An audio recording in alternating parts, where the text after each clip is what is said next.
پیارے بچوں، ایک دفعہ کا ذکر ہے، ایک بادشاہ تھا۔ اسے اپنے وزیر پر بہت بھروسہ تھا۔ وزیر ہر معاملے میں بادشاہ کو اچھا مشورہ دیتا۔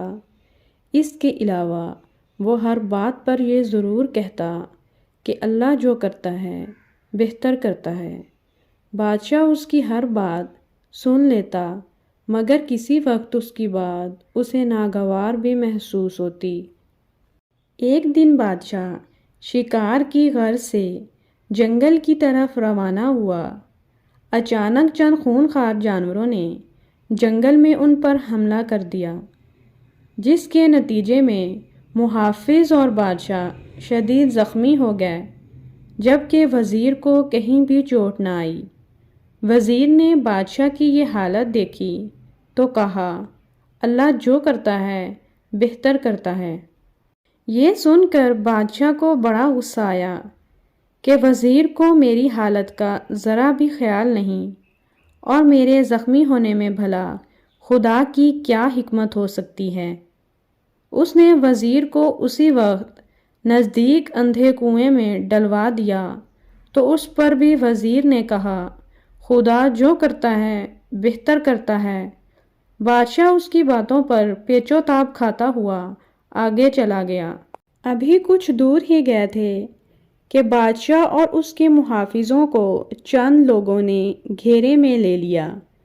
ان لوگوں نے کہا کہ ہمارے قبیلے کا رواج ہے کہ جو شخص ہماری حدود میں داخل ہو ہم اسے اپنے دیوتا کی بھیٹ چڑھاتے ہیں، اس لیے اب تم لوگوں کو بھی دیوتا کی بھیٹ چڑھایا جائے گا۔ لیکن جب انہوں نے بادشاہ اور اس کے محافظوں کے زخموں کو دیکھا تو انہیں چھوڑ دیا کہ ہم قربانی میں صحت مند انسان دیوتا کو بھیٹ کرتے ہیں، تم لوگ زخمی ہو اس لیے چلے جاؤ۔ بادشاہ کو فوراً وزیر کی بات یاد آ گئی کہ اللہ جو بھی کرتا ہے بہتر کرتا ہے۔ وہ فوراً واپس گیا اور وزیر کو اندھے کنویں سے نکلوایا۔